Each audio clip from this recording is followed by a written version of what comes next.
Bonjour, ici Steve Ray. Bienvenue à cette présentation de Flashback en direct de la splendide brasserie La Ripaille de Repentigny. Nous sommes ici au 358 Notre-Dame. C'est l'émission où tous les sujets seront explorés. Nous sommes disponibles, comme vous le savez, sur Facebook, sur les différents sites qui sont multiples.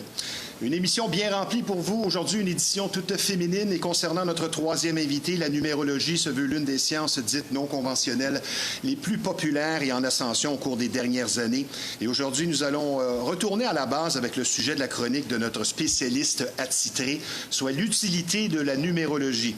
Et pour cet exercice simple et peut-être même surprenant, nous recevrons pour conclure l'émission une experte elle-même numérologue depuis toujours, Lynn Lambert. Puis, pour la deuxième période, comme le dit sa publicité chaque semaine, ici sur Flashback, l'aspect financier de la vie prend de plus en plus de place. Donc, pour se protéger en ce sens, nous aborderons un sujet qui nous concerne tous et chacun avec ce que l'école ne nous enseigne pas en finance. Pour explorer la question, nous recevrons donc une professionnelle de la question, conseillère en sécurité financière, établie et partenaire de l'émission, la pertinente Shorna Astin. Mais sans plus tarder, notre premier invité, chaque DJ ou musicien qui vient à l'émission apporte son lot d'anecdotes, d'opinions et de couleurs personnelles. Et ce sera le cas de notre invité unique et coloré au CV musical relevé, ayant performé beaucoup à l'international. Avec son approche bien personnelle, elle sort des sentiers battus et va nous définir le techno chamanique notamment. Avec nous, celle qui a su imposer son style et avec qui le qualificatif fascinante prend toute sa signification, tant par son œuvre que sa personnalité.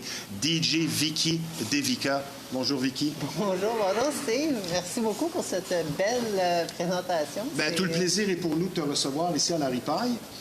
Tu as des belles choses à nous raconter parce que, comme je le disais, chaque DJ a sa touche personnelle. Et avant de parler de techno chamanique, j'aimerais que tu m'expliques le fait de jouer moins souvent pour un DJ qui, disons, tombe dans l'événementiel plutôt que dans une résidence à 3, 4, 5 fois par semaine. Est-ce que ça influence le résultat, en ce sens que peut-être le résultat est un peu plus peaufiné s'il joue, disons, une fois par mois? Je te dirais que c'est un état d'esprit complètement différent, l'événementiel versus la résidence.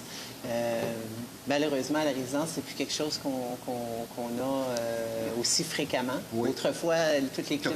Oui, j'ai connu la période où vraiment il y avait des résidences. Ceci dit, il semblerait qu'il y ait un retour, où je vois à l'horizon un retour se définir de la résidence. Entre autres, je travaille avec le collectif House Nation. Oui. Cette année, on se lance en programmation avec notre Day Club, notre Daylight, le dimanche, avec des concepts de résidence. Mais est-ce que ça change le résultat? Absolument. Musical, ben de oui. jouer moins souvent? Ben oui. Donc, quand tu as une résidence, ben veux pas, tu tombes dans la chaise versante. Oui et non. Je te dirais que oui, il y a le confort de la résidence. Ceci dit, tu as aussi l'opportunité vraiment de peaufiner ton art d'une façon plus définie que quand tu es dans l'événementiel, surtout si tu as des gigs à chaque... des fois, c'est pas si régulier que ça. Ça peut être aux 2 mois, aux 3 mois, des gros événements qui prennent beaucoup d'ampleur au niveau mental. On se prépare, puis là, on arrive la gig. Tu as une shot, là, pour livrer ta marchandise versus une résidence où c'est à chaque semaine. Un peu répétitif. Bien, c'est pas que c'est répétitif. Moi, je trouve que l'avantage, c'est que là, vraiment, tu peux peaufiner ton art. OK. Jouer devant une petite foule, pour certains, ça peut être plus difficile. On se sent plus épié, contrairement aux préjugés de la difficulté d'affronter une foule de 1000 personnes, quand en réalité, elle est gagnée à l'avance. Pour toi, est-ce que ça fait une différence? Es-tu, exemple, plus nerveuse ou peut-être tu te sens plus épié si tu joues seulement devant 25 personnes, disons que 1000? Je te dirais que c'est un état d'esprit qui n'est pas nécessairement dépendant de la quantité de gens. Okay. C'est plutôt où on se trouve à l'intérieur par rapport aux attentes qu'on se fait par rapport à l'événement en tant que tel. Donc, effectivement, il y a des événements où tu peux avoir plusieurs centaines de personnes et les attentes ne sont pas aussi fortes qu'une petite crowd. Des fois, si tu as des amis, surtout quand tu as des gens que tu veux impressionner, que tu sembles vouloir aller chercher quelque chose en particulier, la clé vraiment pour ne pas être dans le paquet de nerfs, c'est de ne pas tenter d'aller chercher l'approbation. Rester toi-même. De rester soi-même, de le livrer dans le but de rendre service aux gens. C'est un peu de même dans tout, finalement. Absolument, absolument. Tu as plusieurs, on va dire, vieux DJ. Toi, tu as connu l'ancienne façon de travailler où le DJ peut être un peu plus en repli, mais moins à l'avant-plan. Mais tu as beaucoup de nouveaux DJ qui prennent beaucoup de place. Ils deviennent le clou de la soirée. Ils sont un peu sur un piédestal. Est-ce que tu penses que le DJ, maintenant, au niveau de l'image, prend trop de place? C'est une excellente question. Est-ce qu'il prend trop de place? On dirait maintenant que c'est un spectacle, un one-man show donné par le DJ ou la DJ, alors qu'avant, c'était la musique et le DJ était caché. Oui, oui, effectivement. Bien, c'est une évolution de la culture en général. Hein? Donc, Au détriment de la musique? je te dirais pas que c'est au détriment de la musique. Moi, c'est vraiment une évolution. On l'observe au niveau collectif, même en dehors de la musique. On a passé d'une époque où c'était la télévision. Maintenant, c'est les réseaux sociaux. Aujourd'hui, tout le monde peut se lancer, être devant la caméra, puis fait qu'il y a Talent vraiment ou talent ou pas, exactement. Donc il y a vraiment une culture d'individualisme, une culture de performance. C'est simplement j'aime beaucoup ta réponse. C'est simplement une réflexion de ça, tout simplement. Oui. Tout simplement. Je pense que tu es à un stade dans ton œuvre musicale très avancé où, au-delà du son et du beat, ben, c'est une expérience spirituelle finalement. C'est ce que tu proposes dans ce que tu fais. Absolument, absolument. En fait, pour moi, la démarche artistique, c'est aussi une démarche spirituelle. Donc, tant au niveau de l'artiste que de l'audience. Et c'est vraiment une approche de conscience. Ceci dit, bon, quand on est dans les clubs, puis que c'est vraiment une question de jouer de la musique top 40, c'est une autre histoire. Mais quand on parle réellement d'une démarche artistique, c'est-à-dire vraiment de créer de la musique, on se rend compte avec le temps que le fait de jouer de la musique, c'est aussi jouer avec la conscience des gens, c'est jouer avec le mood et au-delà de ça, avec les émotions. Oui. Et on pourrait aller encore plus loin, même jouer avec le corps physique des individus. Et c'est là que tu interviens. Ben, parce que du peu que j'ai entendu de toi et dans nos conversations, c'est la première chose que j'ai remarqué. Bientôt 30 ans de service continu, comme on pourrait dire dans ton cas. À quel moment le DJ est-il vieux? Le DJ, il est vieux quand il est mort. OK. Donc, la passion est inépuisable. Écoute, c'est timeless, là. Nos plus grandes légendes montréalaises, que ce soit, Robert Ouimet, Rest in Peace, mais pour moi, des gens comme Michel Simard, mon grand ami Michel Simard, mon mentor, Louis-Georges Casabon,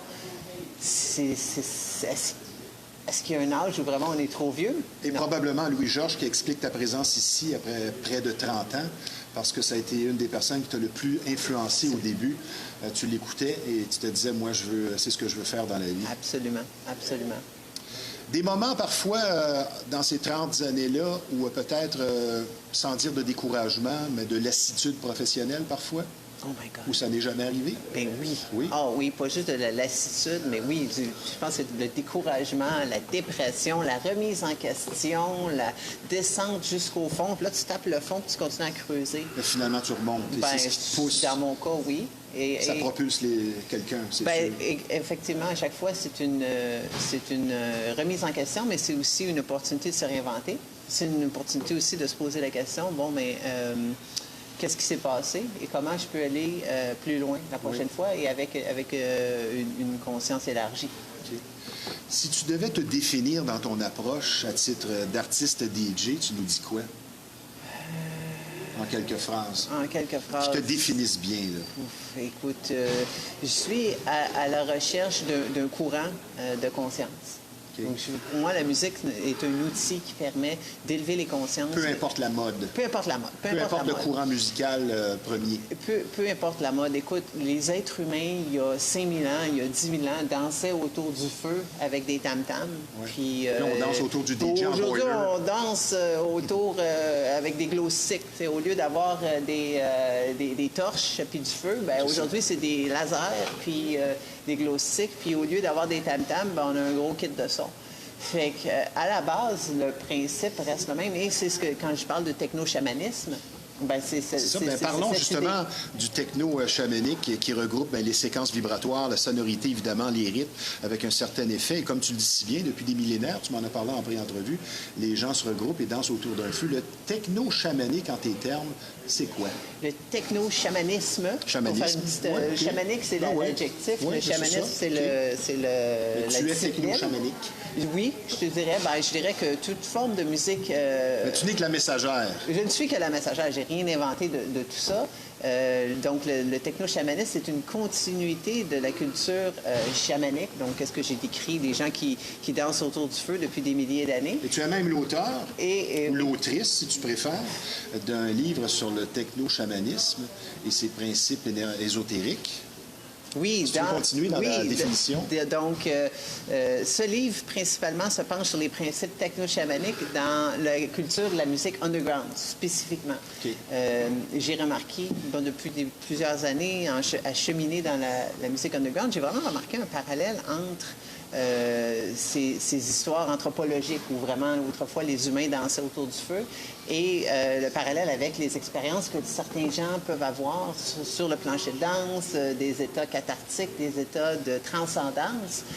Donc, je me suis donné comme mission de documenter tout ça et de faire les parallèles, tant d'un point de vue spirituel, mais aussi d'un point de vue anthropologique et aussi d'un point de vue scientifique. Tu es une DJ scientifique, finalement? Empirique? Empirique. Et pour moi, comme je te disais, dans le fond, c'est de combiner les courants. Quand tu parles de vibration et de tout ça dans le techno-chamanisme, est-ce que la drogue facilite le tout? C'est quoi le lien entre tout ça et la drogue? Bien, la drogue est un outil qui a été utilisé, encore une fois, par les chamans depuis des milliers d'années pour atteindre des états de conscience modifiés. Ceci dit, c'est un outil et ce n'est pas un prérequis. Dans le sens où... Mais ça peut aider comme ça peut nuire. Ça peut tout à fait nuire. Ben oui. Ça peut jouer des tours. Et c'est un outil, mais non un prérequis, dans le sens où moi-même, j'ai eu des expériences transcendantes sans absolument aucune drogue, sans aucune substance, seulement avec la musique, avec la connexion, avec les gens. J'ai aussi eu des expériences avec la drogue. Donc, les deux ne sont pas mutuellement exclusives. Donc, tu as déjà pris de la drogue? Puis, Vicky, l'événement Symbiosis du 30 août dernier, ça s'est bien déroulé? Oui, c'était une belle soirée magique. Tu nous résumes ça en une phrase, comment, l'événement Symbiosis qui a eu lieu? C'était une expérience techno-chamanique. Oui. Ça s'est bien déroulé, les gens sont heureux. Oui, les gens étaient heureux. Et tu as des gens aussi qui, tout à coup, s'ouvrent à ça? Absolument, absolument.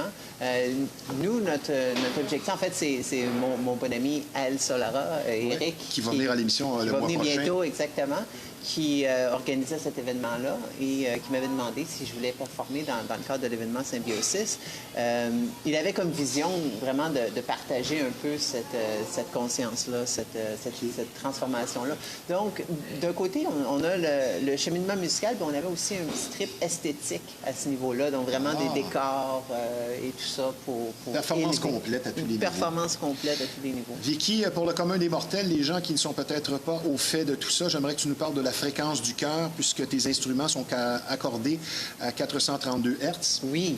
Au lieu de l'habituel 440. Et ça signifie quoi, ça, justement, pour le commun des mortels? Oui, donc à ne pas confondre, toi, tu parlais de la fréquence du cœur, donc c'est habituellement le 528 Hz, qui est un autre domaine. Plus donc, en fait, ça a certains parallèles au niveau de la guérison musicale. Okay. Par contre, le 440 versus 432, c'est la note à partir de laquelle on accorde le A, donc qui est un tuning, si tu veux. Okay. Donc, la note à partir de laquelle toutes les notes sont accordées. Donc, ça prend une note de référence. Le A à 440 est le standard international selon le International Standardization Organization, le ISO. Ils ont un standard d'accorder les instruments à 440 Hz à partir du A. Il y a des gens qui mettent le diable là-dedans et tout ça. Oui, mais là, bon... Mais on n'est pas là. On n'est pas là. On n'est pas là du tout. Il n'y a pas question de... Puis si le diable il est là, bien, tant mieux, il va venir danser avec nous autres.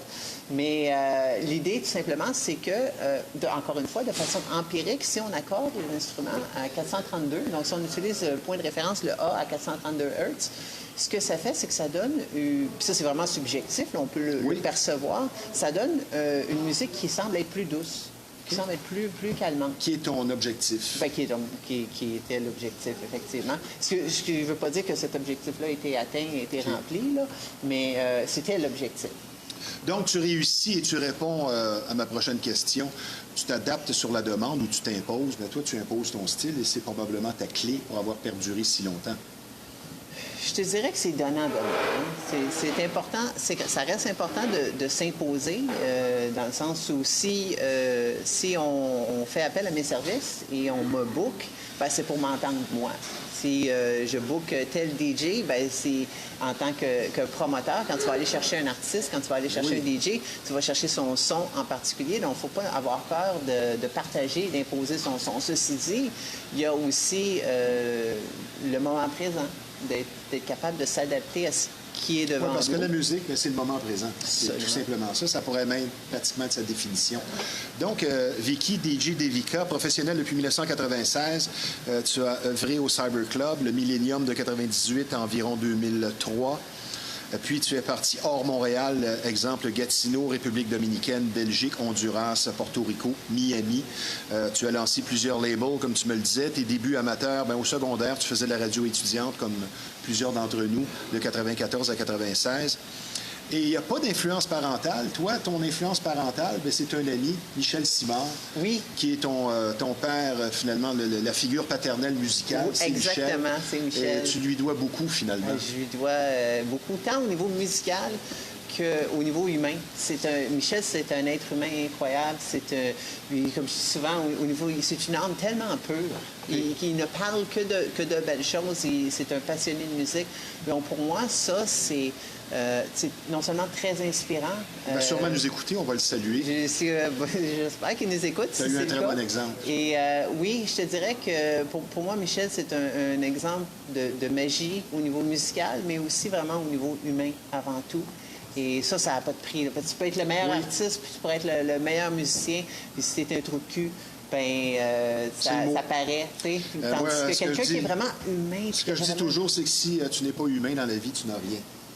Et on voit des gens rendus à un âge avancé qui ne sont pas vraiment humains. C'est triste. Tu as aussi joué 2 fois à l'Igloo Fest, le pique-nique électronique, sous ton ancien nom, DJ Cassandria Deiva, de 2008 à 2018. Est-ce que c'est un métier célibataire, DJ? Ça peut aider, hein? Ça peut aider d'être célibataire. Ceci dit, c'est pas un prérequis. Quelqu'un qui aime beaucoup le drame peut Mais la question va surtout dans le sens masculin, où pour certains, c'est un buffet. Et c'est sûr que, généralement, là, je ne veux pas y aller dans les préjugés, mais généralement, une femme ne va pas coucher avec tout le monde, tandis que c'est plus pour les hommes.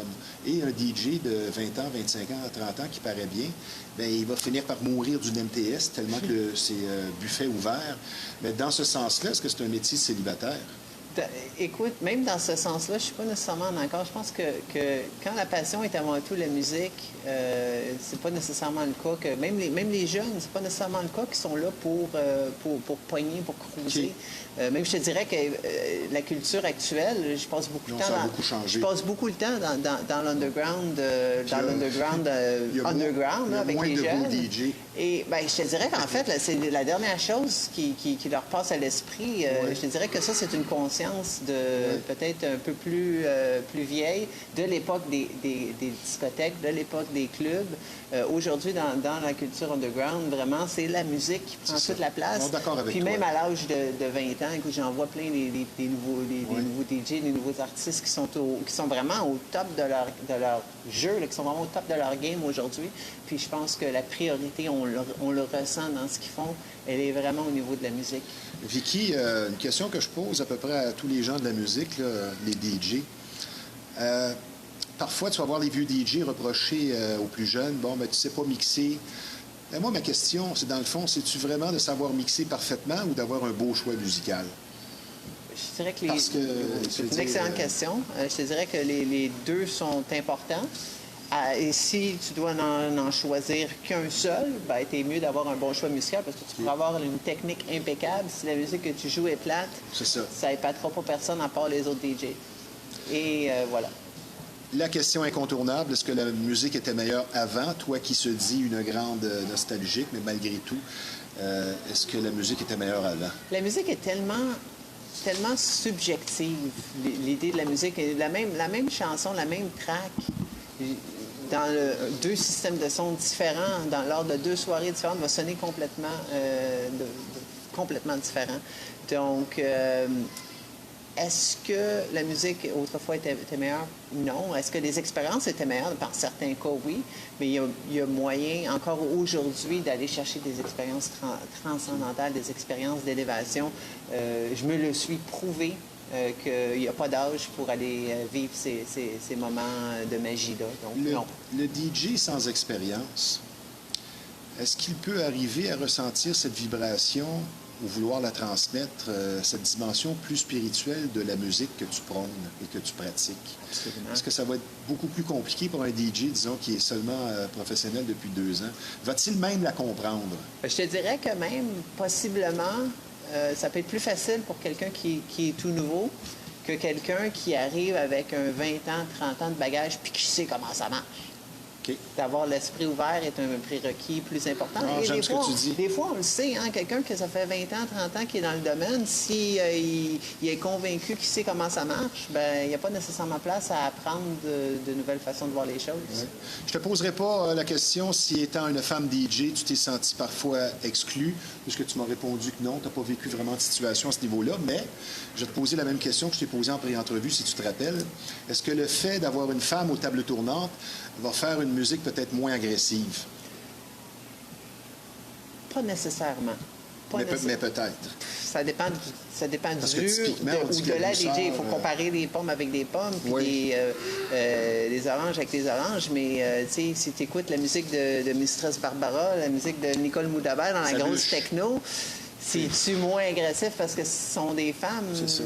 Non. Mais sont-elles des exceptions? À ce moment-là, tu peux écouter la musique de certains DJ masculins qui sont dans la deep house, dans la afro, qui sont vraiment mélos. Tu t'en sors bien, Vicky. Ben, j'essaie. Bonne réponse, tu m'as convaincu. C'est pas fou ce que tu dis. Pourquoi les styles comme le techno et le house semblent être ceux qui vieillissent le mieux? Parce que c'est timeless en partant. C'est la base. C'est la base. On ne peut pas réinventer. La recette. Quand on a atteint quelque chose qui fonctionne au niveau cérébral, au niveau des ondes cérébrales et au niveau du corps, ben, à ce moment-là, c'est différentes versions de la même chose qui continuent à se présenter à nous au travers des époques. Vicky, est-ce qu'on peut dire que tu es une bohème, que tu vis sans toi ni loi? Ou peut-être à une certaine époque?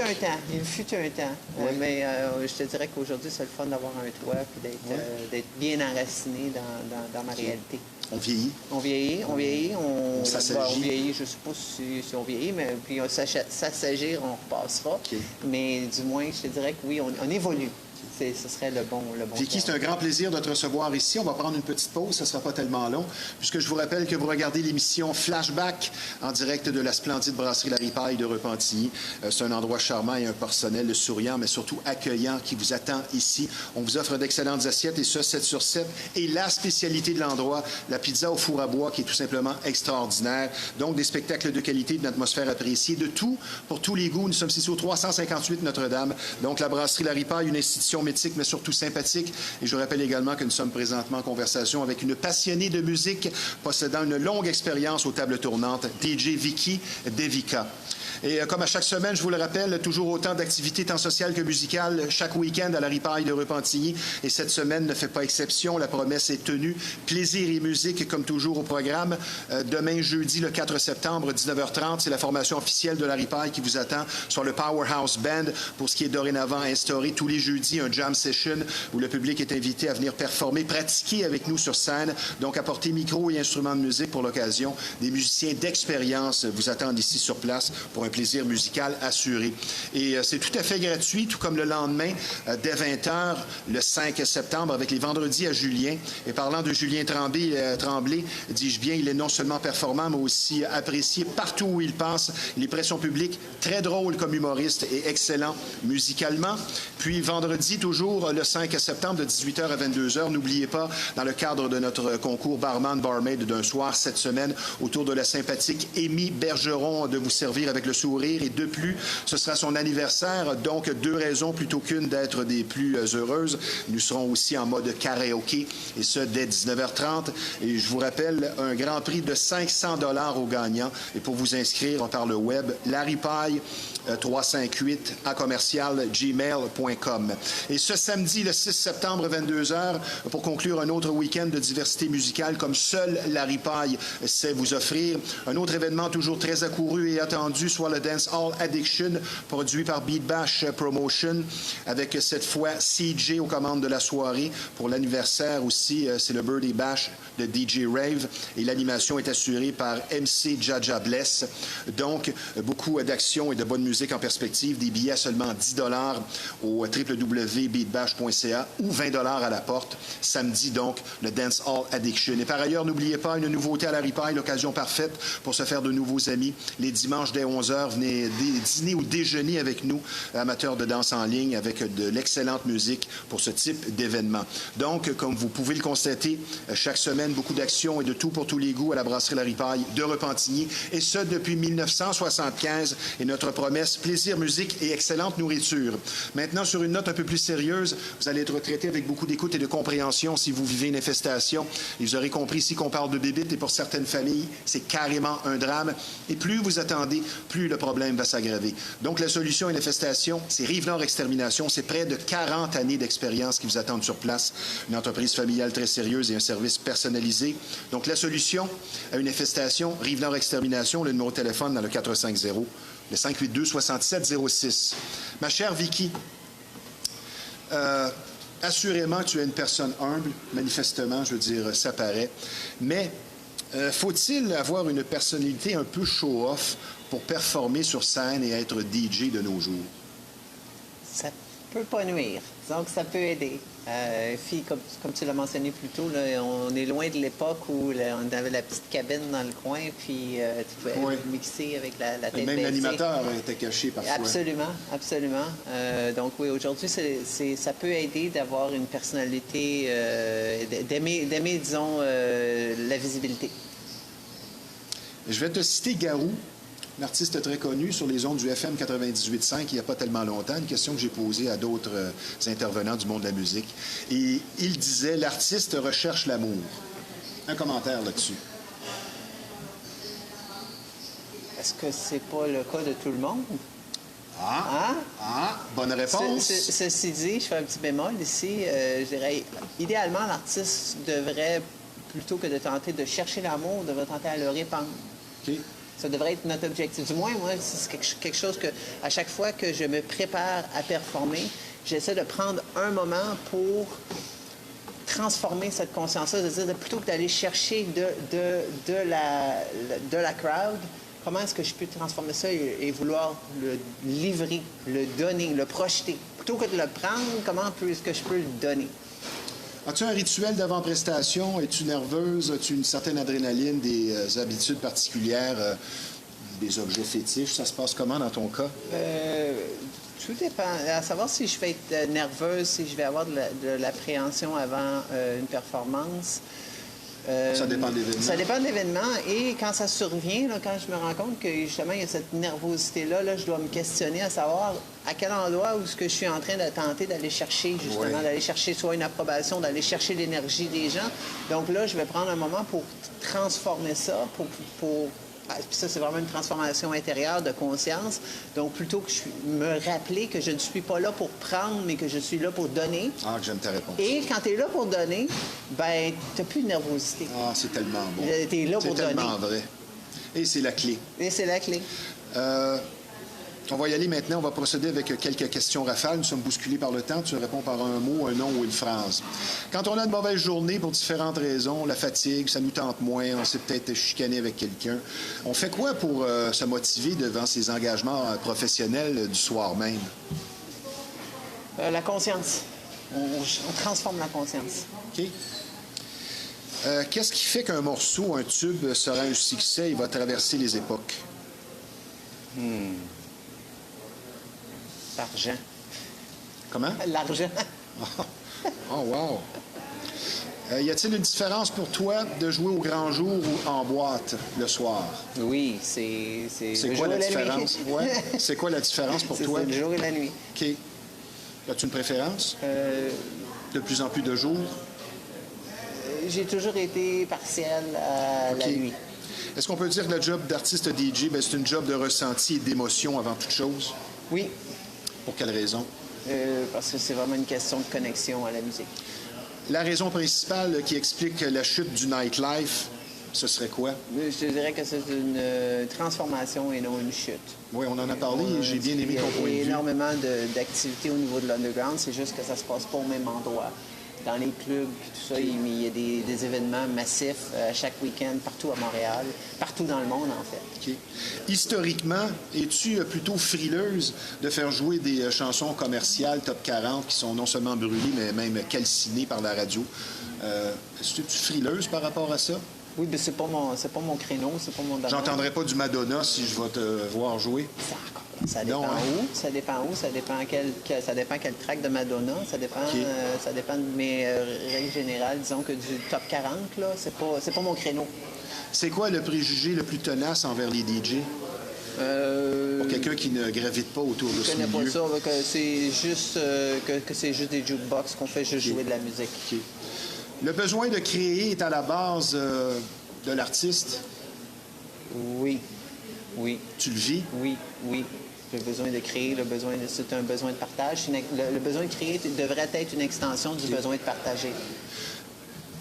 Toi qui es né à Montréal, qu'est-ce qui fait la crédibilité du DJ? Parce que c'est sûrement pas juste l'expérience. La crédibilité du DJ, c'est vraiment une question de confiance. C'est la confiance qui va faire la crédibilité du Ah. DJ. Qu'est-ce que la musique t'apporte en tout premier à toi personnellement? Une libération. Libération, oui. Un exutoire d'émotion? Exutoire, c'est un tel beau, Est-ce que tellement c'est- beau mot, ça, exutoire. Comme il est intelligent. Est-ce que c'est plus exigeant ou moins d'être DJ en 1995 ou en 2025?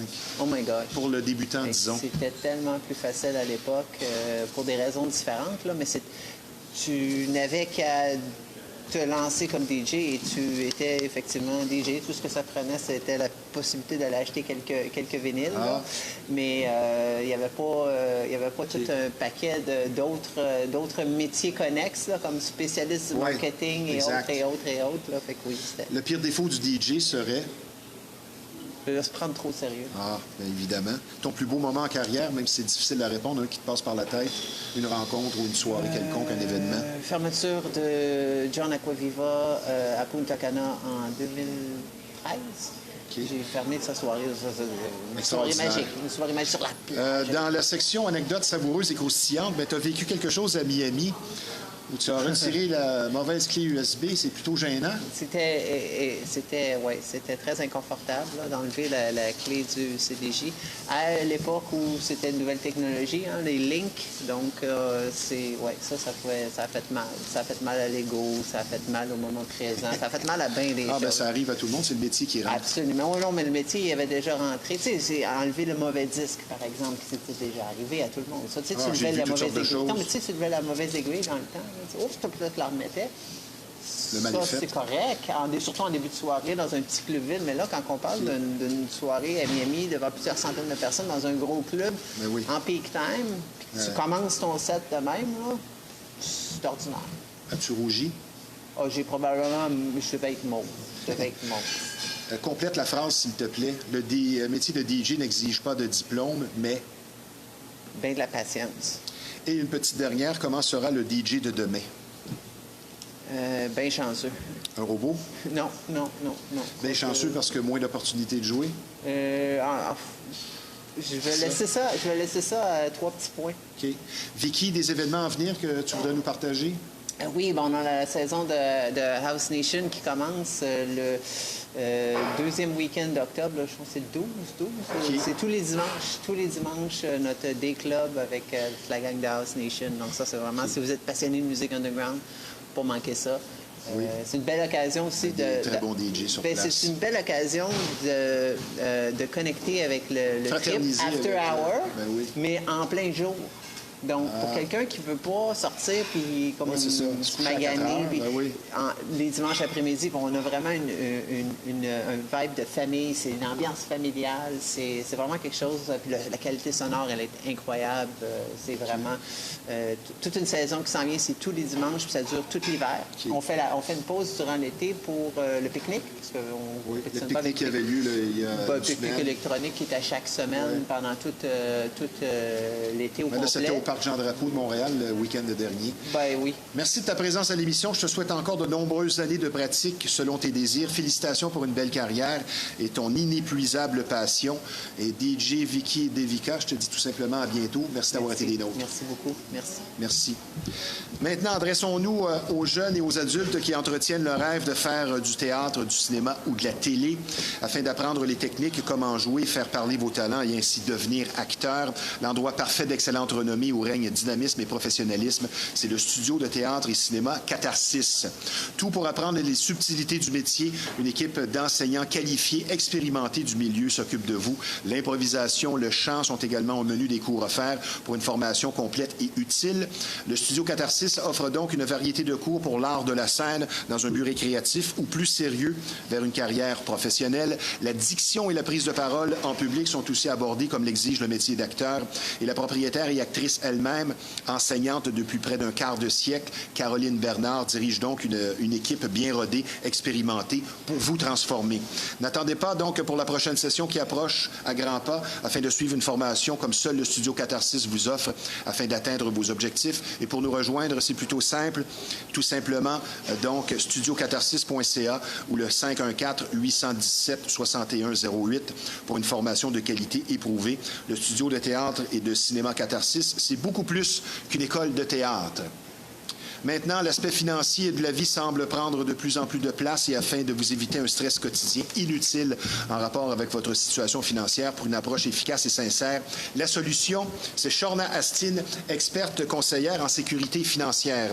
Et ses services sont nombreux, comme vous allez le constater, pour l'analyse de vos besoins financiers, l'amélioration du crédit, l'élimination de dettes, la planification de votre retraite et les régimes d'assurance vie. Tout ceci dans l'objectif d'une indépendance financière que vous méritez. Donc, pour une santé financière qui sera claire et dont vous serez fiers, l'excellente Shorna Astin au 438-878-6504. Nous allons demeurer dans la même veine. Nous enchaînons maintenant autour de notre deuxième invité. Quand on parle finance et sécurité financière, il est plutôt difficile d'être au fait de tout, de chaque détail utile pour une santé financière, donc de premier plan. Et le sujet de notre chronique d'aujourd'hui pourra donc nous éclairer, nous apporter certains trucs pour nous aider. Ce que l'école ne nous apprend pas, donc un thème intriguant avec notre spécialiste conseillère en sécurité financière, Shorna Astin. Bonjour, Shorna. Bonjour. Comment vas-tu? Super bien, merci. Ben, toi, ça va toujours bien. Tu as toujours le sourire. J'essaie en tout cas. Donc, ce que l'école ne nous enseigne pas en finance, moi, je vais te lancer sur un point qui est bien personnel à chacun, la débrouillardise. Savoir se débrouiller selon ce que la vie nous présente. Et je pense que ça, c'est quelque chose à cultiver et qui n'est pas enseigné à l'école. Tu sais quoi? Je suis un peu sur le fence sur ça parce que je trouve que moi, ça fait pas longtemps que je suis à l'école non plus. Oui. Quand j'allais à l'école, c'était beaucoup plus enseigné que maintenant. OK. Puis je trouve dans les temps de mes parents aussi, quand eux... plus maintenant. Plus maintenant. Plus maintenant que je regarde mes enfants qui vont à l'école... Ils se fient sur la technologie, se fient sur maman. Oui, c'est ça. Même pas juste ça. Ils se fient sur les éducatrices pour faire le travail pour eux aussi. Puis ils le font. Okay. Ils font carrément le travail pour eux. Pendant les périodes d'examen, à la place qu'eux, ils doivent se débrouiller pour dire, OK, j'ai fait la première session et j'ai étudié 4 chapitres. Il y a un examen qui arrive. Je vais étudier les 4 chapitres. Je vais apprendre qu'est-ce qui est important. Puis je dois me débrouiller pour figure out qu'est-ce qu'il faut étudier. Okay. Les profs les donnent un résumé, point, c'est ça qui va être dans l'examen, étudie ça. Ah. Mais je suis comme, c'est quoi cette affaire-là? Tu sais, comme, puis ça, je trouve que maintenant, dans l'école, la manière le système est fait, non seulement pour le débourradier, pour la préparation de la vie, pour la préparation de la vie adulte. Ça fait défaut. On n'est pas en train de construire des Donc, bonnes c'est un peu adultes. ce que Là. je dis, la débrouillardise, Voilà. ça demeure à cultiver, c'est très important, il faut avoir ça en tête. Ouais. Et ça dépend du caractère. Avant d'y aller avec ta chronique, c'est quoi l'erreur constatée dans ta pratique au quotidien, commise par les parents, au niveau des dépenses et peut-être la mentalité par rapport à ces dépenses-là? Comme là, c'était la rentrée, il y a plusieurs dépenses. Là, je pense que tu le sais. Oui, oui. C'est quoi l'erreur qu'on fait à titre de parent? Si on reste sur le concept de l'entrée scolaire, par exemple, oui, il y a beaucoup de choses à acheter pour l'entrée scolaire. J'ai 3 enfants moi-même, alors je sais, ma liste était longue. Mais honnêtement, il y a quelque chose que moi, j'ai commencé à faire. Et que j'ai appris avec mon 2e enfant quand elle a commencé l'école. Et j'ai arrêté de tout jeter à la fin de l'année. Oui, parce que ça peut servir encore. Exactement. Les cartables, les jotang, les coffres à crayons. Je ne sais pas pourquoi on a l'habitude de l'école finie, on laisse nos enfants tout jeter à la poubelle, puis rentrer à l'école, on rachète tout à nouveau encore. Les cartables sont toujours bons. Les coffres à crayons, comment un coffre à crayons peut être bon? Exact. Tu le laves, il l'utilise. Oui. Il met des crayons dedans, il va salir. Ça va faire beaucoup d'économies. Beaucoup d'économies. En plus d'éviter le gaspillage. Oui, exactement. Si on y va avec ta chronique, donc, toi, tu vas nous parler de différents types de ressources, peut-être un peu méconnues, pour apprendre, justement, comment faire face à la vie et au monde financier. Oui.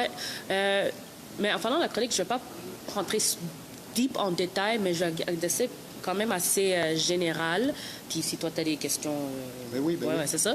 Mais qu'est-ce que je voulais parler surtout maintenant, c'est que à l'école, comme tu as mentionné, c'est non seulement les débourradises qu'ils n'apprennent pas, mais ils ne préparent pas les jeunes à la vie adulte. Qu'est-ce que je veux dire par ça? C'est que on a passé 11 ans à l'école, du primaire jusqu'au secondaire. On n'enseigne pas l'autonomie. Non. On enseigne... on t'apprend à résoudre des problèmes, on t'apprend à écrire, à lire, qui est super important. On t'apprend à mémoriser des dates d'histoire. Mais quand ça vient à l'aspect financier, les simples choses qui peuvent te apprendre juste pour commencer avec une bonne base, comme par exemple, comment faire une déclaration d'impôt, comment faire un budget, c'est quoi des bons investissements, comment investir, c'est quoi la différence entre les crédits, les différents types de crédits. Pour éviter de s'endetter, comme tout le monde fait. Exactement. Les prêts étudiants, comment gérer une prêt étudiant. Et ça, c'est pas enseigné du tout. C'est pas enseigné du tout. Mais ça fait défaut, vraiment. Ça fait vraiment un gros défaut. Puis la première fois, la plupart des élèves, ils rencontrent les prêts étudiants, c'est lorsqu'ils rentrent au collège, puis maintenant, ils sont appliqués pour ça. Puis ils commencent à découvrir ça. Puis même à ce point-là, ils ne savent pas vraiment en quoi ils s'embarquent.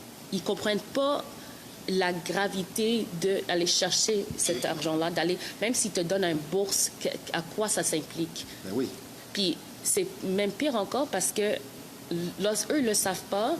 Puis quand eux ils grandissent, leurs enfants font la même chose, puis ils envoient leurs enfants faire la même chose. Ça crée une cycle vicieuse qui termine jamais. Oui. C'est une éducation que ça prend pas... Honnêtement, tu peux apprendre ça, il peut faire un mois à l'intérieur de 11 ans d'école. Un mois, il peut faire juste un cours ou juste des petites séances à travers les cours de maths, à travers les cours d'économie. Pour aller te consulter aussi chez les adultes. J'ai une petite question. Le plus souvent, on te consulte. Est-ce qu'on te consulte de façon individuelle ou en famille, en couple? Ça dépend. Si t'es en famille, si t'es marié, moi, je fais en couple. Parce que je crois sincèrement... As-tu plus de couples que de gens à l'individuel qui te J'ai plus consultent? de gens individuels ou single family homes. OK. Comme j'ai beaucoup plus de single family homes, de gens individuels. Et beaucoup plus de problèmes quand on a des enfants de nos jours. Hein? Oui, exactement. Difficile. C'est ça, parce que surtout les parents, on a la tendance de graviter autour de nos enfants. Alors, les dépenses qu'on fait se centralisent autour des enfants et on remarque pas que l'argent part. Ben oui. Parce qu'on dit que c'est des nécessités. Oui, nos enfants ont besoin de ça, besoin de ça, mais... Il faut compter quand même. Exactement. Puis ça, c'est la première chose que si il fallait qu'ils apprennent quelque chose dans le système, c'est comment faire un bon budget.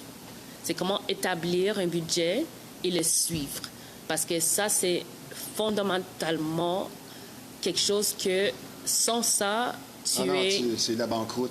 Non, c'est bankruptcy. Non, c'est sûr que tu t'en vas dans le mur. Non, c'est ça. La connaissance de l'argent, ça veut dire la liberté. Et c'est tellement vrai. Et on a parlé de ça, toi et moi, cette Oui. semaine. Et je pense que c'est peut-être un de tes points. C'est pour ça qu'il est important de faire ses devoirs et de donner, même si c'est peut-être pas vraiment intéressant, le monde de la finance pour certains, de se donner un petit push pour essayer d'apprendre des rudiments de base, Oui. pour éviter que tu te ramasses à 30 ans et tu n'as plus d'avenir au niveau financier. Oui, exactement. Écoute, qu'est-ce qui nous apprend pas à l'école? On est chanceux, on est dans le monde de technologie. On est dans un monde... De facilité. Tout est vraiment at the tip of our fingers. Alors, si tu ne l'as pas appris, tu as plusieurs options. Un, tu peux prendre le temps d'aller chercher toute seule l'information parce que honnêtement, il y a tellement de gens comme moi qui le font sur YouTube, qui font des vidéos là-dessus, Oui. qui parlent là-dessus, puis qui vont vraiment en détail, puis te donnent des tips étape par Exact. étape. Ou tu peux consulter les gens comme moi, qui on est là pour vous aider. Si vous ne voulez pas faire cet extra effort-là, asseyez-vous avec un conseiller financier, asseyez-vous avec un professionnel qui va vous guider à travers, va faire le budget pour vous, puis vous guider pour dire, OK, regarde, toi, tu es ici, tu es à point A, tu veux aller à point B, c'est là que c'est Oui. 1, 2, 3, 4, les étapes à suivre. Finalement, l'aspect technologique d'aujourd'hui vient nuire. Un peu, oui. Aux jeunes, oui et non. Tu sais, c'est un différent type d'intelligence. Comme je veux dire, parce que je trouve que l'intelligence que nos parents, mes parents avaient, que ta génération puis la génération avant, ils ont. Là, tu me traites de vieux. Non, excuse-moi. On continue sur notre... Tout le monde plus vieux que moi. Alors, l'intelligence qu'eux, ils ont, Oui. c'est une intelligence que j'admire tellement. C'est vraiment, comme tu dis, la débrouillardise au maximum. Il fallait qu'ils se poussent, il fallait qu'ils trouvent les solutions à des problèmes. Ils n'attendaient pas que les choses arrivent. Maintenant, l'intelligence qu'ils ont maintenant, c'est vraiment passif. C'est très laisser aller. Complaisant. Oui, complacent, vraiment, vraiment. OK. Mais en même temps, il y a un autre côté que ils sont tellement vite quand ça vient à tout ce qui est technologie, tout ce qui est innovative, tout ce qui est de création, Oui. que c'est vraiment inspirant. Mais je trouve qu'il faudrait Il y a que... un défaut derrière Ouais, ça. c'est ça, mais avec OK. le bien, ça vient le mal, puis il faudrait qu'on trouve une bonne balance, OK. surtout en élevant les enfants, que 24 heures sont devant la technologie, puis je sais, comme fait, moi aussi, des fois, si je suis dans des meetings le soir, c'est plus facile de dire, OK, prends la tablette, va regarder un film, mais maintenant, je commence à essayer de comme restrictrice ça un petit oui. peu parce que ça joue vraiment sur leur mentalité. Avant ma prochaine question, as-tu un point dans ta chronique? As-tu un autre point que tu veux nous partager? Oui, en fait, j'en ai deux. C'est deux. Je dirais, ouais, les deux plus importants seraient... La littératie, ouais, la littératie, c'est la capacité. mais c'est la capacité d'aller chercher l'information et prendre le temps de le comprendre. Alors, financial literacy, c'est quelque chose que c'est extrêmement important pour que tout le monde va chercher parce que non seulement c'est un début à tout, mais ça va créer une recherche générationnelle que tu peux passer à tes enfants, que tu peux passer à la famille. Oui, c'est un terme, ça, qu'on a de la difficulté à trouver vraiment. Ce matin, on en parlait. La littératie, qui a finalement la même signification français ou anglais, mais c'est la capacité à comprendre et à s'autogérer Ouais. vers son futur. Oui, c'est ça. Puis lorsque toi, tu deviens compétent financièrement, c'est facile d'apprendre ça, c'est facile de l'apprendre à quelqu'un OK. parce que ça devient... Comme c'est toi, tu le transmets à tes enfants. Exactement. C'est comme apprendre à patiner, apprendre à faire la bicyclette. Une Oui. fois que tu l'as, ça devient partie de toi, puis c'est plus facile lorsque tes enfants vont devoir le faire. Eux, ils vont embarquer sur le même chemin que toi. Alors, les simples choses comme établir un budget, comprendre comment fonctionne le cadre de crédit, savoir la différence entre les crédits puis les codes de crédit, c'est pas la même chose, et comment devenir financièrement indépendante. C'est dire que c'est vraiment simple. tu veux te rendre à une situation, à une place de ta vie où tu dépends plus sur tes paychecks. Une marche à la fois. Une marche à la fois. Avant la pause, rapidement, moi, ça m'intrigue. Quand on dit diversifier ses économies, ses placements, est-ce que c'est vraiment important ou c'est seulement une option? Super, super important. Ce n'est pas une option. C'est Tu la vois des gens seule... qui ont piqué du nez parce qu'ils ont tout mis les œufs dans le même panier, parfois? Souvent. Puis quand tu m'as demandé que je vois souvent des gens célibataires, la plupart de ces gens-là, ils sont des propriétaires. Ils ont des maisons, puis ils n'ont pas diversifié. Ils ont tout mis dans la maison. Okay. Leur vie, c'est la maison. Maintenant, ils sont rendus à l'âge qu'ils se préparent pour la retraite, mais ils n'ont pas d'économie. Ils vivent paycheck à paycheck, puis eux, ils se disent, j'ai ma maison. Mais ta maison, c'est pas du cash. Tu peux pas vivre sur ta maison. Il y a des gens qui ont plusieurs propriétés, plusieurs véhicules, beaucoup de dettes, zéro dans le compte de banque. Oui, mais ça, c'est différent. Avoir une propriété et avoir plusieurs propriétés, ça, c'est différent. Une propriété où tu vis dedans puis tu ne génères pas de revenus, ça, c'est une dette. Même si ça accumule de valeur avec le temps, c'est une dette. Mais d'avoir une propriété que tu vis dedans puis tu as 2, 3 autres propriétés à revenus qui génèrent, cet revenu-là va remplacer la dette. Mais finalement, la vraie liberté, c'est d'avoir un beau compte de banque. Parce que moi, j'ai connu ça, comme tu dis, vivre à la paye pendant des années. Et quand tu as connu aussi d'avoir un coussin sur lequel tu as travaillé, et puis là, tu as des milliers de dollars devant toi, ben ça respire mieux. Qu'il arrive quoi que ce soit, ben non seulement tu es protégé, et si tu décides de partir sur le fly demain matin en voyage, tu as la capacité de le faire, mais en ne touchant pas ton capital toujours. Exactement. C'est le truc, et c'est pour ça que certaines personnes s'enrichissent. Tu as accumulé 2 $, tu y touches pas. Tu as accumulé 20 000 $, tu y touches pas. Non, mais si tu piges dedans parce que la tentation est trop forte, tu n'arriveras jamais à avoir un bon compte de banque. Mais c'est là que ça revient, la diversification aussi. Parce que le coussin que tu parles, ça, c'est plus ton fonds d'urgence. Ça, tu peux toucher ton capital dans ton fonds d'urgence, il n'y a pas de problème. Mais après ça, tu as tes investissements qui sont à long terme, qui sont là pour d'autres choses, pour la retraite, pour acheter une maison, pour des voyages. Les fonds d'urgence, ça, c'est quelque chose que tu as accès, tu peux toucher la capitale, mais aussi, ça, c'est la dernière chose que tu vas aller chercher. Puis ça le dit dans le nom, fonds d'urgence. C'est une urgence. On va prendre une petite pause, ma chère Shorna. Ça ne sera pas tellement longtemps, puisque je vous rappelle que vous regardez l'émission Flashback en direct de l'éternelle brasserie La Ripaille de Repentigny. C'est un bar, salle de spectacle apprécié, un restaurant au menu au service de grande qualité. Et nous sommes présentement en compagnie de notre chroniqueuse conseillère en sécurité financière, Shorna Astin.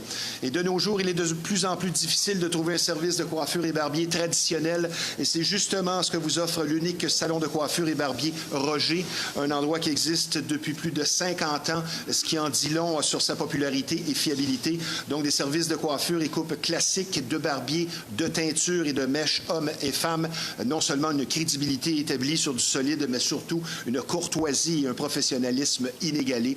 Un salon impeccable où vous serez servi avec le sourire, le salon de coiffure Roger, reconnu tant pour la qualité que la gentillesse du personnel, donc avec ou sans rendez-vous.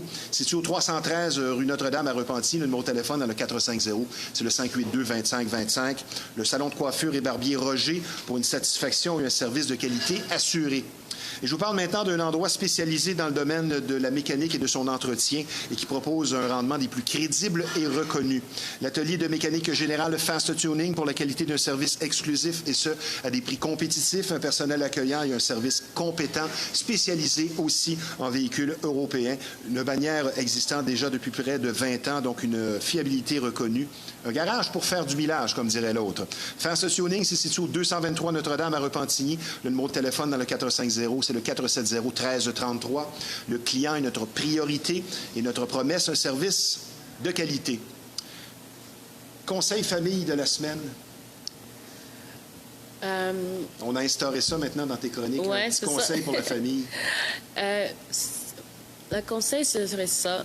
Le plus tôt que toi, tu commences à t'améliorer financièrement, à widen your horizon, quand ça vient à les connaissances financières, le plus tôt que tu peux commencer à apprendre ça à tes enfants. Alors, moi, je suggère, tu vas à la banque, amène ton petit avec toi. Laisse-le savoir. Même s'il est tannant? Même s'il est tannant, je sais. OK. Je le sais bien. Amène-le avec toi. Mais c'est pas fou ce que tu dis. Et c'est parce que tu apprends en faisant. Juste, les enfants, là, ils font qu'est-ce qu'ils voient. Si tu l'amènes avec toi, il te pose des questions. Il va commence à comprendre en faisant. Toi, tu rentres à la maison, c'est comme je suis allé à la banque, je suis allé chercher ça, j'ai payé les bills. Tu es comme... OK, pour que ça rentre. Ça dans le rentre. coco. Il faut qu'il le voit, il faut qu'il le vit avec toi.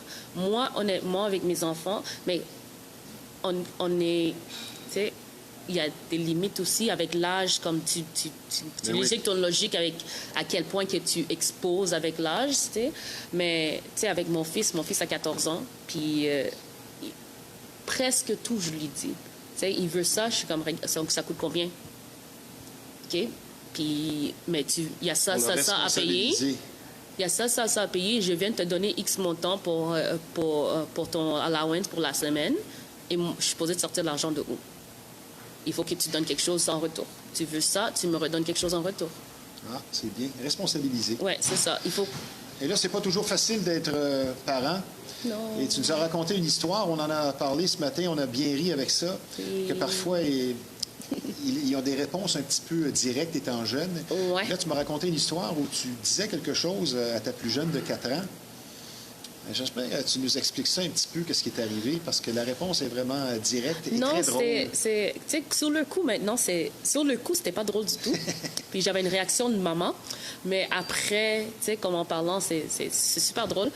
Alors, tu lui dis quelque chose à elle, comme tu la chicanes un peu. Oui, c'est ça. Tu sais, comme elle était autour de la table avec sa sœur, puis elle faisait du niaisage autour de la table, puis je l'ai approchée. C'est comme, regarde, c'est pas comme ça qu'on mange à la table.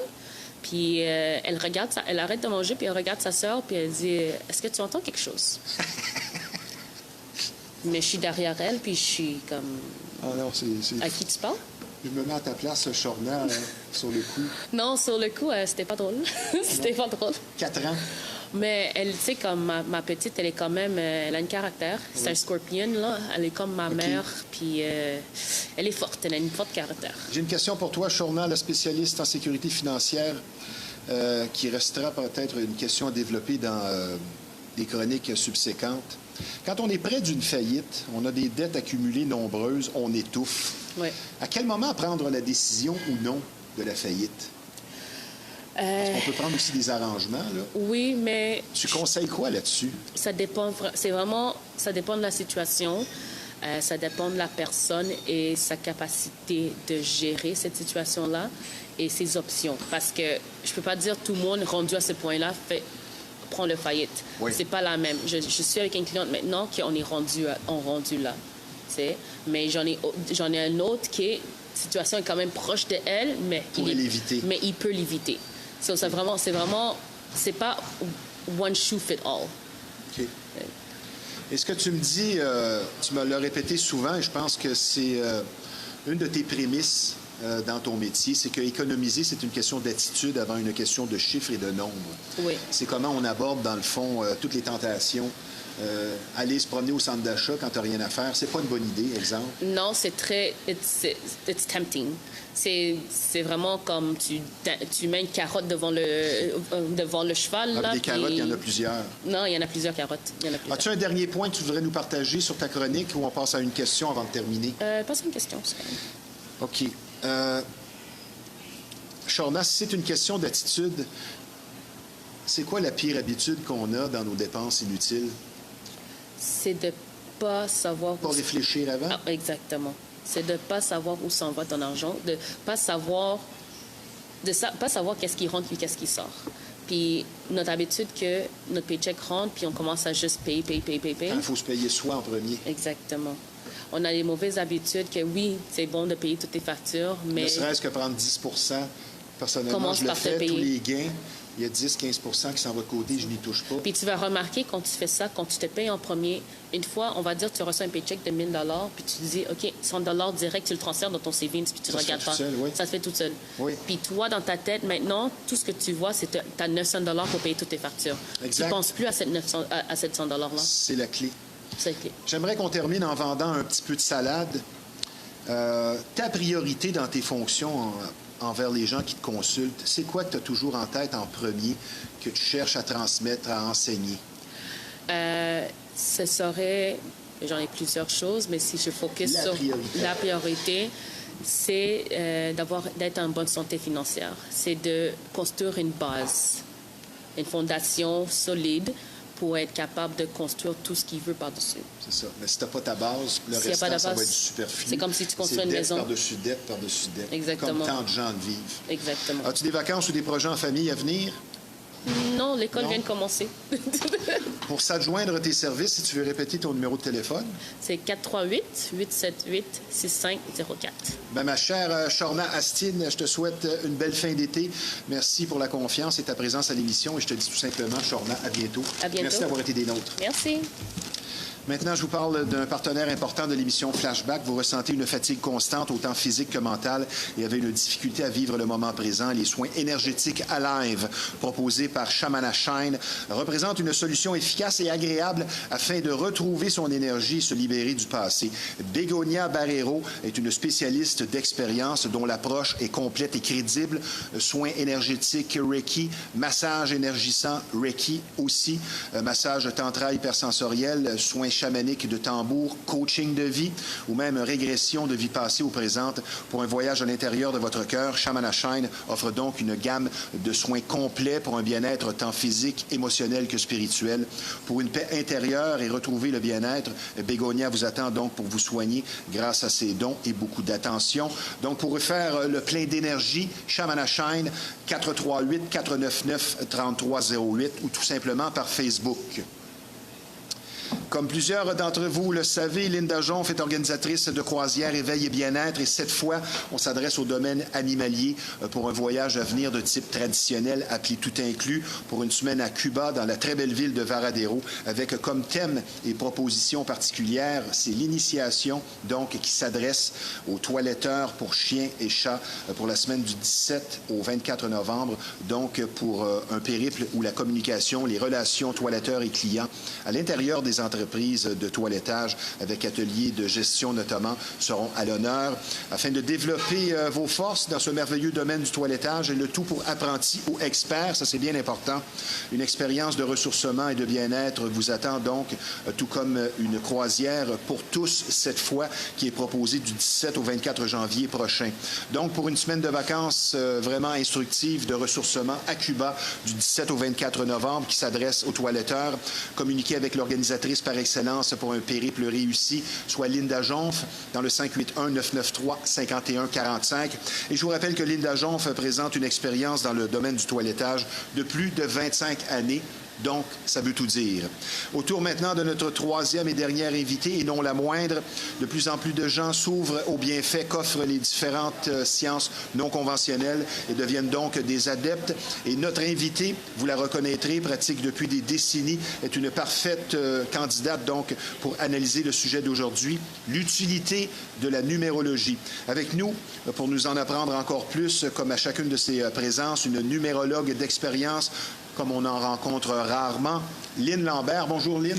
Bonjour, Steve. Comment vas-tu? Ça va super bien, et toi? Bien, très heureux. Je suis toujours heureux de te revoir. Merci. Donc, aujourd'hui, on retourne à la base. Ce qui est très important, c'est que la numérologie est de plus en plus populaire aussi et offre beaucoup aux adeptes. Et je pense que c'est ça qu'il faut comprendre. Oui. Et c'est pour ça que je t'ai proposé de revenir à la base aujourd'hui, parce que je pense que tu le constates, c'est de plus en plus populaire. Oui, absolument.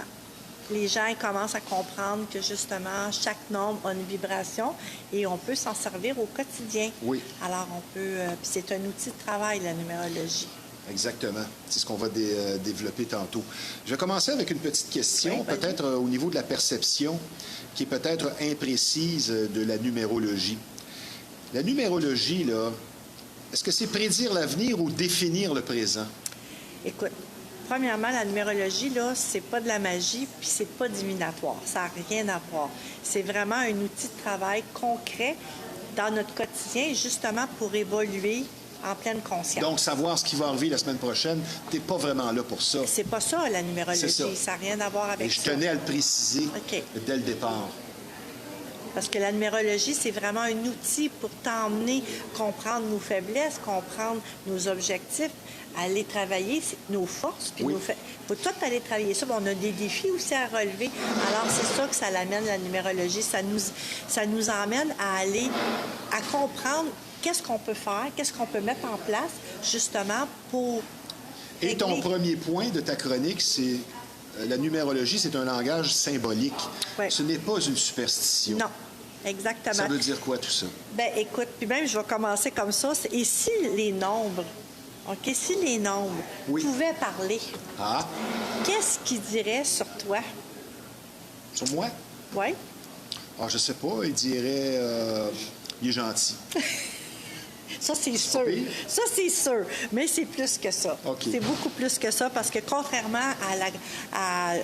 aux toutes les croyances populaires qu'on peut entendre, là, tu sais, ben, la numérologie, là, ça repose sur des bases de croyances qui sont très, très irrationnelles. OK? C'est Irrationnelles. Oui, irrationnelles. OK. C'est vraiment dans ce côté-là. Fait qu'on on s'appuie beaucoup sur l'ordre de chaque, dans le fond, de chaque nombre pour tout ce qui porte, comment je pourrais dire ça, tout ce qui porte les vibrations, tout ce qui est significatif, Oui. symbolique. Alors, c'est là que la numérologie nous emmène. Fait que ce que ça fait, ben dans le fond, là, c'est là, les nombres peuvent révéler ta personnalité, naturellement ton caractère. Avec qui tu vas bien t'adonner aussi? Absolument. Tes objectifs de vie? Oui, les forces que tu as, les faiblesses que tu as, les défis que tu peux vivre aussi durant, parce que dans la numérologie, on a nos vibrations qui sont fixes. Ça, les vibrations fixes, c'est notre chemin de vie, notre mission de vie, notre tempérament. Qui va avec la date de naissance Exactement. et les lettres de ton nom. Et tout ce qui a rapport C'est avec ça. ton prénom, ton nom de famille, puis ta personnalité, ça, c'est des vibrations qui sont fixes. Mais il ne faut pas oublier qu'en numérologie, on a les 4 phases de vie qui sont des vibrations qui ne sont pas permanentes, ils sont temporaires. C'est des intervalles entre 15 et 20 ans à chaque période, puis il y a un défi qui est relié à ça. Alors ça vient en interférence avec nos propres Oui. énergies qui sont stables, mais là qu'il faut travailler avec ça, puis on a aussi notre année personnelle. Mais comme tu le disais, Lynn, si bien, c'est un outil pour l'autoconnaissance. Oui. Donc, on revient encore avec le connais-toi toi-même. Oui, absolument. Le fameux adage biblique qui est si important. Absolument, absolument. Ça, c'est clair. Puis, tu sais, dans le fond, là, comment je pourrais dire ça? Si je donne comme exemple le nombre 1. OK? Le nombre 1. Le numéro de Jacques Plante. Bon, ben, en tout cas, ça, je ne m'en souviens pas. Mais reste que c'est le premier nombre en numérologie, le nombre 1. Alors, c'est celui c'est l'indépendant en lui. Parce que C'est ça, un leader qui ouvre la voie. ben oui, absolument. Le 1, c'est le leader, c'est l'indépendant, c'est le visionnaire, c'est le pionnier. Contrairement au 7, que lui, c'est tout le côté spirituel et l'introspection. OK. Fait que tu vois la différence? Oui. Fait que c'est pas la même vibration et c'est pas le même travail qu'on vient faire. Fait que la personne, mettons, qui est venue au monde le 1 du 1, on peut te dire que le 1, il est très présent et très fort. À OK? 1 heure. À 1 heure, ouais, c'est encore. À 1h01, tant qu'à y être. 1h11. Oui, encore. On peut Ben en oui. mettre. Mais il faut savoir qu'en numérologie, tous les nombres qui sont doublés, triplés, quadruplés, ils ont Puissance accentuée. ben, autant dans le négatif que dans le positif. OK. Wow. Puis, ça fait qu'il faut faire attention à ça aussi. OK. Ton deuxième point, c'est que ça favorise les décisions compliquées, tu m'expliquais. Bien, ça l'offre aussi un outil puissant d'autoconnaissance. OK? Ça, c'est hyper important. Fait que la numérologie permet de mieux comprendre. Ah, mais toi, personnellement, au quotidien, là, Oui.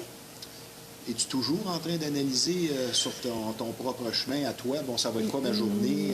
Non, pas aujourd'hui, tout. on est le 3. Bon, c'est une bonne journée. Bien, c'est une bonne journée. Aujourd'hui, c'est la communication, c'est l'expression, puis c'est la créativité. Alors, on est là-dedans. Tout le monde en bénéficie, là. Oui. Tu sais, je veux dire, OK, si je serais venue au monde un 3, la personne est encore plus...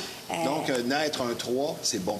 c'est très bon. Mais OK. tous les nombres, c'est bon. Il n'y a pas de nombre qui n'est pas Il n'y en bon. a pas là. un qui t'effraie Non, un peu? Tu non, dis, j'ai du remarqué que... Non, Non? du tout, OK. du tout. Il y a des nombres qu'on a des défis plus grands à relever. OK. Mais c'est pas un mauvais nombre en soi, là. Parce qu'il ne faut pas t'oublier que tu as toutes les autres vibrations qui t'habitent aussi, Oui. qui vont venir peut-être Les apaiser. transgénérationnels par-dessus ça, en plus. Exactement. Puis tu sais, le nombre que toi, tu trouves qu'il est un petit peu peut-être... Ouais. Bon, ben, il va venir être adouci par les autres nombres. Alors, non, il n'y a pas... Pour moi, tous les nombres, je les aime. OK, mais tu peux continuer. C'est pas compliqué. Fait que, dans le fond, ça nous permet aussi de connaître notre chemin de vie, comme on disait tantôt, notre mission de vie, notre tempérament, tout ça qui fait que ça fait, dans le fond, moi, j'appelle ça mon GPS de l'art. Je vais dire ça comme ça. Parce que Intéressant. c'est une carte routière, hein, la numérologie. Et je veux dire quelque chose, on en a parlé tantôt avant l'émission. Les gens qui te consultent, souvent, sont stupéfaits. Comme on dit en bon québécois, ils capotent de ce que tu leur dis. Oui. Ils n'en reviennent pas. Et c'est parfois des gens que tu ne connais pas, donc ils ne peuvent pas dire « Ouais, mais c'est parce qu'elle me connaît ». Non, je ne connais pas du tout ces gens-là. Et Ben, c'est un compliment pour toi aussi. Ben oui, moi, puis moi, ça, en même temps, ben, ça me surprend tout le temps de voir la réaction des gens parce que je fais souvent aussi des consultations de groupe. Alors, il y a des gens autour de la table qui se connaissent, eux autres. Et moi, je les connais pas. Puis là, moi, je dis des vérités, puis ils sont là qui se regardent en me disant « Hey, aïe, aïe, elle a-tu tombé dans pile, tu sais? » Mais je canalise pour ces gens-là parce que chaque personne, on peut être 3 4 avoir le même chemin de vie, un 33-6 comme moi, je vais donner ça comme exemple, mais on n'a pas toutes les mêmes essences vibratoires dans notre code de vie. Alors, on ne vit pas les mêmes choses, puis on ne vivra pas notre chemin de vie de la même façon. Est-ce que ça peut aller jusqu'à, là, je vais dire n'importe quoi, là, je blague un peu, tu es homosexuel et tu le sais pas? Non. Non, Ça, on ne non, peut pas ça- aller dans non, des choses, des non, détails comme non, ça. non. Ah, c'est plate, ça. Ben là. Lynn, si tu veux poursuivre avec ton prochain point.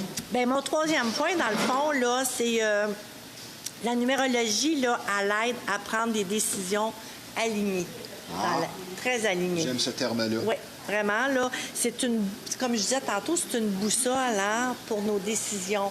Fait que c'est ça qui est important. Fait un coup qu'on maîtrise, qu'on comprend bien ce que le nombre veut dire, bien, on peut s'en servir d'une façon quotidienne, puis c'est à notre avantage, vraiment à notre avantage. Puis, tu sais, je dirais même aussi, tu sais, les nombres nous parlent. Encore faut-il les écouter. Mais je pense que le point le plus important que tu m'as confié hier, qui n'est peut-être pas facile en 2025, c'est que la numérologie relie le monde matériel au monde spirituel. Absolument. Et je pense que ça peut être peut-être un petit peu plus compliqué de nos jours qu'il y a quelques années à tes débuts. Bien, Dans un monde de plus en plus matérialiste, individualiste et Ouais. axé sur la performance et la vitesse ouais, d'exécution. exactement. Fait que c'est de ramener les gens dans leur spiritualité, mais surtout dans leur cœur. Parce que tout part de nous, tout part du cœur. Alors, quand on reste dans notre ego, qu'on reste vraiment dans notre tête, on oublie les vraies valeurs, puis on va pas... Mais c'est dans sécurisant l'essentiel. peut-être pour certains de demeurer dans son petit quotidien matériel, Ben oui, dans mais ça, son c'est... ego. ben oui, Et c'est comme- humain. Oui, aussi, puis c'est comme rester dans ses vieilles pantoufles. Mais il faut sortir aussi de notre zone de confort pour aller trouver d'autres choses, pour découvrir des nouvelles... C'est ça, l'aventure. Si on reste assis chez nous tout le temps, on peut jamais partir à l'aventure. Mais ça Il y dépend... a des gens insécures qui décident de vivre de cette façon-là Oui. pour éviter toutes sortes Oui. de situations Oui. et finalement va mourir parce qu'un avion s'est écrasé sur sa maison. Fait que, tu sais, Mais c'est des manques de confiance en soi C'est aussi, ça. là, tu sais, de prendre l'initiative. puis tout. Mais c'est vrai aussi qu'il y a des gens qui sont déroutés, là, tu sais, qui savent plus où ils sont rendus. Fait que je peux comprendre. Lynn, c'est quoi l'aspect peut-être le plus sous-estimé ou méconnu de la numérologie, de tout ça? Du commun des mortels qui soit n'y croit pas ou n'a jamais été exposé à, ce serait quoi l'aspect le plus sous-estimé de tous? Ben moi, je dis que, ben, tu sais, les nombres, c'est une vibration. Alors, c'est comme l'argent qui est une vibration. Fait que c'est ça, la numérologie. Puis ça, souvent, les gens, ils vont lever le nez là-dessus. Ils vont dire, ben voyons donc. Tu sais, Ouais, ben c'est voyons donc. Ben oui. Tu as vu des sceptiques arriver en consultation ou le mari qui suit madame puis qui repart Ils surpris? sont là, puis ils ne reviennent pas. tu sais. OK. Puis en plus, ben moi, je parle d'eux, puis je les connais pas, ces gens-là. Puis là, on dit, écoute, j'ai dit, ben non, quand vous allez sortir d'ici, là, vous n'avez plus de secret pour moi. On va rester dans le scepticisme. OK. Tu réponds quoi aux sceptiques qui disent que la numérologie, comme le tarot, la voyance, l'astrologie, ben, c'est pour les vulnérables d'esprit? Non, c'est pour les gens qui veulent se comprendre, qui veulent apprendre à se connaître et à Qui se... travaillent sur eux, sont en croissance personnelle. Absolument. Ça en fait partie. Mais il y a beaucoup de gens qui vont te voir, qui sont fragilisés par la vie. Exemple, ils vivent une dépression, une séparation. Oui. Ils cherchent des réponses, ils Oui. cherchent un soutien, ils vont te voir. Et là, c'est là que tu interviens de réaligner la personne qui est devenue vulnérable. Oui, exactement. Puis là, ben, ça va être d'y montrer les outils qu'elle doit mettre en place pour être capable de s'en sortir parce qu'on ne peut pas toujours attendre après les autres pour s'en sortir. Il faut être capable de le faire aussi par nous-mêmes parce que c'est nous autres, c'est nous, on se connaît, on sait ce qu'on veut. C'est sûr que la personne, quand elle est dans le brouillard, puis je peux comprendre. Souvent, elle a le miroir devant elle, puis elle ne voit plus. Fait que c'est plus facile pour l'extérieur d'énumérer des choses. Mais des fois, c'est juste la conscience, puis c'est un mot-clé. Des fois, c'est juste un petit mot qui va faire toute la différence. Puis que là, la personne va se prendre en main, puis elle va comprendre plein de choses. Est-ce qu'après tant d'années, on apprend encore? Ben oui, on est là pour apprendre parce que chaque décennie, on a des nouvelles choses, il y a des nouvelles épreuves, il y a des nouveaux défis qui arrivent.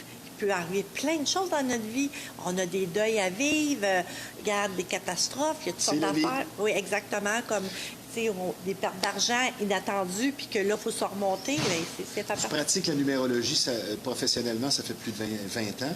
Ça fait plus de 20 Mais tu la pratiques depuis une quarantaine d'années, certainement. Bien, ça fait plus de 25 ans que je fais des consultations en numérologie, mais moi, depuis ma jeune enfance, que la numérologie m'habite. Les nombres me parlaient, puis je savais. Tu en as parcouru du chemin depuis que ton grand-père te disait que tu étais sa sorcière? C'est mon papa qui me disait ça. Ton père qui disait ça? C'est mon père qui disait que j'étais sa sorcière, sa petite corneille sorcière. Mais il disait pas ça pour te décourager? Non, du tout. Parce qu'il constatait que tu étais un peu la flyée de la famille. Bien, moi, j'étais le mouton noir. Ah, c'est ça. Fait que moi, j'étais vraiment parce que je n'étais pas comme les autres. Ben, c'est le cas de plusieurs personnes qui ont des idées peut-être un petit peu plus ouvertes sur ce qui se passe. Je me sentais différente parce que j'avais des propos qui étaient différents, puis je voyais pas les choses de la même façon que les adultes, puis les autres, ils comprenaient pas, là, avec tout... Jusqu'à quel point le flafla a nui avec les charlatans à la pratique de la numérologie, du tarot et de la voyance? Parce qu'il suffit d'un faux qui n'est pas crédible pour nuire à tous les autres qui pratiquent vraiment. Oui, bien, c'est comme dans plein d'autres métiers, hein? Je veux dire, si tu regardes, si on va dans en ostéo ou en masso ou vice-versa, ceux qui travaillent... Les faux DJ qui ne font que peser sur les pitons. Bien, c'est ça, tu sais, tout ça, regarde, on a déjà vu par le passé 2 chanteurs qui étaient super beaux, puis en fait, ils faisaient du lip-sync, puis c'était même pas eux autres qui chantaient. Fait que, tu sais, tout ça... Milli Vanilli. Oui, c'est ça, exactement, je me souviens plus de leur prénom. Mais reste que, garde, ça, qu'est-ce que tu veux, il va toujours en avoir. C'est à nous de nous démarquer puis de montrer que c'est une science, la numérologie, là, hein? Ça vient de la C'est basé sur des choses concrètes. Oui, absolument. J'aimerais terminer avec 2 petites questions. Tu me réponds brièvement. C'est quoi ta définition personnelle de l'expression « être spirituel » ? Bien, c'est un état d'âme, être spirituel. C'est pas une religion, là. Moi, ça m'habite. Fait que pour moi, ça a toujours été là, existant dans ma vie. C'est ça. Fait que c'est dur de dire, ben c'est ça, mais c'est vraiment un état d'âme. C'est une façon de penser, c'est une façon de voir. Je pense que c'est de comprendre qu'il faut placer l'humain avant le nombre. Déjà, ça, c'est une grande partie du travail qui est accompli. C'est quoi ta plus grande fierté après tant d'années? Bien, ma plus grande fierté, c'est mes 2 enfants. Non, mais je parle dans ton métier. Oh, OK! Non, mais dans ton métier, j'imagine que c'est l'influence que tu as sur certaines personnes. Bien, écoute, moi, c'est toujours un privilège pour moi. Hein? Fait que ma plus grande fierté, c'est de voir que les gens... que je peux inspirer certaines personnes. Pour moi, ça, je trouve que c'est un beau privilège, puis que les gens ont confiance en moi. Ça, pour moi, là, c'est... C'est ça, mais c'est comme je le disais, quelqu'un qui est crédible, tu as tendance à aller le voir et à t'ouvrir. Pour des gens qui voudraient suivre une formation ou tout simplement te rencontrer, si tu veux donner ton numéro de téléphone ou la façon de te rejoindre la plus simple? Absolument. La façon la plus simple, là, c'est 438-495-1423, ma page Facebook, Lynne Lambert. Lynne écrit L-Y-2-N-E, ou bien sur mon courriel lynne.lambert56@hotmail.com. Bien, merci de ta présence à l'émission. C'est toujours un plaisir avec ton beau sourire. Je te souhaite une belle fin d'été et je te dis tout simplement, Lynne Lambert, à bientôt. Merci d'avoir été des nôtres. Maintenant, si vous vivez des idées noires, il ne faut pas laisser celle-ci l'emporter. Je vais vous donner des numéros de téléphone pour une écoute active. Le 1-866-APPEL. Il y a telle aide dans le 514. C'est 935-1101 ou tout simplement 988. Et un gros merci au Centre d'imagerie Pixel que l'on surnomme et pour cause l'incontournable. Quand on parle d'imprimerie, de graphisme, c'est tout simplement le numéro 1 de la Rive-Nord. C'est situé au 351 Notre-Dame à Repentigny. Un service varié, très professionnel. Et le numéro de téléphone de Pixel, l'incontournable, 450-654-9944. Merci à nos trois invités. Ici Stevie Ray. À la semaine prochaine.